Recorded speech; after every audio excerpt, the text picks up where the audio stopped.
Tolong ceritakan tentang sejarah maulid. Apakah maulid Nabi SAW termasuk bid'ah hasanah? Merujuk sabda Nabi SAW, hadis riwayat Muslim nomor 1017. Barang siapa yang membuat-buat hal baru yang baik dalam Islam, maka baginya pahala dan pahala orang yang mengikutinya, dan begitu pula sebaliknya. Maulid Nabi SAW adalah merayakan hari lahir Nabi SAW. Awal mulanya muncul tahun 230 Hijriah. Dan ini muncul dari kerajaan dinasti Fatimiyah Syiah ya, yang itu dibentuk pada saat itu di Mesir, dan mereka punya 6 macam maulid, dan sampai hari ini di Iran masih ada tuh. Jadi yang berfaham Syiah memang mengikuti ini. Sayangnya banyak ahli sunnah yang menarik ajaran ini, pemahaman ini ke pemahaman mereka, padahal sebenarnya pemahaman orang-orang Syiah. Dan Syiah ini jelas mengkafirkan sahabat, mengatakan Al-Quran kurang, gitu kan. Mereka punya 6 macam maulid. Maulid Nabi SAW, Hasan, Husain, Fatimah, Ali, dan rajanya mereka. Dan mereka pada saat membaca maulid dengan zikir-zikir yang sering kita dengar sekarang, itu ya mereka berdiri di tengah-tengahnya karena menganggap ruhnya Nabi SAW sedang lewat. Banyak orang ahli sunnah di Indonesia yang benci dengan Syiah, karena pemahaman Syiah jelas ya mengkafirkan sahabat, mencaci maki Abu Bakar dan Umar, mengkafirkan mereka, mengatakan Quran kurang, tapi mereka tidak sadar maulid yang mereka lakukan adalah acara dari orang-orang Syiah, gitu kan? Anda boleh kembali kepada buku sejarah, semua buku sejarah menjelaskan masalah itu. Jadi munculnya di tahun 230 Hijriah dan dilakukan oleh Syiah ya pada saat itu yang mendirikan dinasti Fatimiyah namanya. Baik, itu kurang lebih gambaran tentang sejarahnya. Dan orang-orang Syiah Fatimiyah waktu itu mengadakan maulid. Review lagi kembali kenapa mereka buat. Ternyata mereka waktu itu di Mesir berbatasan dengan Bizantium, kerajaan Romawi. Dan waktu itu orang-orang Romawi mereka mengadakan maulidnya Nabi Isa, ya gitu. Maka orang-orang Syiah waktu itu mengatakan di Mesir, kalau gitu kita juga buat maulid untuk Nabi SAW. Maka dibuatlah. Dan sekarang Anda boleh tanya kepada siapapun, kiainya, habibnya, tanya, apakah Nabi SAW pernah melakukan maulid kayak Anda lakukan nih? Berzikir, baca salawat, berdiri, menganggap ruhnya Nabi sedang lewat, pernah? Pasti kalau mereka jujur mereka akan mengatakan tidak pernah. Ditanya, lalu kenapa Anda lakukan? Bentuk cinta kepada Nabi SAW. Bentuk cinta itu harusnya mengikuti dan mencontohi dan melakukan apa yang dicontohkan dan diperintahkan saja, enggak menambah, gitu kan? Karena kalau kita menambah seakan-akan kita menganggap Nabi SAW masih ada yang belum disampaikan. Para Nabi sudah pada saat meninggal menyampaikan semua. Apa kata Ibnu Katsir rahimahullah? Beliau mengatakan kalimat yang mulia pada saat menafsirkan surah Al-Maidah ayat 3.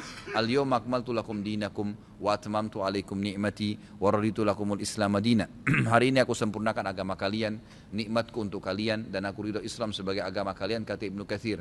Ayat ini dalil yang paling nyata dan jelas ya, menekankan bahwasanya Nabi SAW tidak menghembuskan nafas terakhirnya kecuali sudah menyampaikan semua apa yang Allah tuntunkan, dan umat ini tidak butuh lagi tambahan, yang kecil sampai yang besar, yang samar-samar sampai yang jelas, gitu kan? Semua dijelaskan, semua sudah disampaikan. Dan Nabi SAW pada saat mau meninggal dunia di Haji Wada, beliau mengatakan halla ballagtu, ingatlah saya sudah sampaikan kepada kalian. Alla ballagtu, ingatlah saya sudah sampaikan kepada kalian. Sudah cukup semuanya, maka jangan ditambah, jangan dikurangin saudaraku. Bacalah salawat, Nabi SAW perintahin tuh, banyak perintah salawat. Baca 10 kali pagi, 10 kali sore, zikir pagi sore. Boleh juga dijadikan sebagai zikir rutin kita tiap hari. Nabi SAW perintahkan untuk baca salawat, gitu kan. Dianjurkan untuk membaca. Di hari Jumat disuruh memperbanyak salawat untuk Nabi SAW. Setiap kali disebut namanya SAW. Dalam majelis ini berapa kali kita katakan Nabi SAW, Nabi SAW. Itu semua fadilah, itu diperintahkan, gitu kan. Tapi jangan dikarang secara khusus, karena itu akan menambah. Sekali lagi, saya tidak menyalahkan. Kalau Anda ngotot mengerjakannya, mengatakan ini benar, silahkan, itu hak Anda. Saya menyampaikan apa yang saya ketahui, gitu kan. Saya tidak menyalahkan, tidak menghardik, saya mengingatkan apa yang saya ketahui. Kalau Anda anggap ini benar, terimalah, gitu kan. Karena orang yang bijaksana, orang yang berakal adalah orang kalau menerima, mendengar sebuah penyampaian dan itu benar, lebih benar dari apa yang dia ketahui sebelumnya, maka dia menerimanya. Ya, maka dia akan selamat dari sifat sombong, kan gitu. Kalau masalah hadis yang disebutkan tadi, Nabi SAW mengatakan barang siapa yang membuat hal yang baru. Jadi ini terjemahannya pun keliru sebenarnya, gitu kan. Jadi kisahnya begini, ini hadis Bukhari. Nabi Muhammad SAW pada saat suatu hari di siang hari selepas sholat duhur, begitu kisahnya ya, melihat dari kejauhan waktu beliau mau keluar dari masjid, ada satu kaum orang Badui, Arab. Arab ini orang Badui dari padang pasir. Yang datang ke Madinah berharap mendapatkan sedekah. Karena miskinnya mereka, dalam riwayat ini dikatakan sampai mereka hanya menggunakan satu lembar kain yang tidak dijahit. Mereka cuma lilitkan di badannya, ya, kalau ada angin tersingkap aurat mereka karena miskinnya, dan mereka mengikat ujung kain itu satu sama yang lain di lehernya, gitu kan? Dan diikat juga di bagian bawahnya, sehingga memang peka sekali bisa kelihatan auratnya, dan dari muka mereka kelihatan dalam hadis ini dikatakan kemiskinan, wajahnya sudah hitam, kelihatan tua sekali karena susahnya.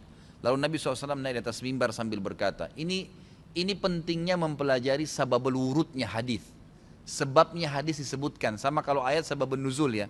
Perhatikan hadis tadi yang disebutkan, ini adalah sababul wurudnya. Ini saya ceritakan sekarang. Maka Nabi SAW naik di atas mimbar setelah tahmid dan salawat untuk diri beliau dan memuji Allah tadi, tahmid dan salawat, beliau mengatakan, wahai muslimin, sesungguhnya semua yang kalian kumpulkan di dunia tidak akan bermanfaat buat kalian. Semua akan habis. Sebaik-baik harta kalian adalah harta yang kalian infakkan selama kalian hidup. Maka berinfaklah sebelum datang masalah akhirat, datang kematian. Lalu dalam hadis ini panjang lebar Nabi SAW ceritakan masalah kematian, masalah hisab hari kiamat. Lalu motivasi, bersedekahlah sebelum terlambat waktunya. Ya, semua yang punya sesuatu di rumahnya bersedekah. Berikan orang-orang yang susah itu, yang datang menuju ke masjid. Berikan kepada mereka sebelum mereka injak masjid ini. Lalu kata Nabi SAW, bersedekahlah walaupun hanya dengan sepotong kurma. Jadi kalau seseorang di antara kalian punya kurma di rumahnya 1 butir, bagi 2. 1 dia makan setengah, setengah dia makan, kasih setengah orang miskin ini. Saking pentingnya bersedekah. Waktu itu, ikhwan dan akhwat sekalian, sahabat termotivasi, ada yang menangis. Ada satu orang, sahabat berdiri. Lalu dia mengeluarkan semua yang dia miliki di kantongnya. Ya Rasulullah, ini saya sedekahkan. Dengan melihat orang itu melakukan, sahabat di masjid rame-rame melakukannya. Pada keluarin semua hartanya. Apa kata Nabi SAW? Siapa yang menunjukkan perbuatan baik dalam Islam, yang memulai. Kenapa? Karena tadi ini orang memulai kasih, maka dia akan mendapatkan pahala orang yang melakukannya tanpa dikurangi sedikit pun dari pahala orang yang melakukannya. Jadi kalau kita ajak orang ke masjid atau kita ajak orang bersedekah, lalu dia dapat pahala nih 10 pahala misalnya karena sholat atau karena sedekah, kita kena mengajaknya, diberikan juga pahala 10 tanpa dikurangi dari pahala dia, kan begitu. Ini sebabnya hadis. Sayangnya hadis ini disalahfahamin, dijadikan bolehnya mengatakan ada bidah hasanah. Semoga Allah berikan hidayah. Padahal mereka tidak faham sebab urutnya. Ada sebabnya hadis itu disebutkan. Jadi bukan kosong begitu saja, gitu kan? Jadi mudah-mudahan ini bisa difahamin apa yang telah Nabi SAW sampaikan.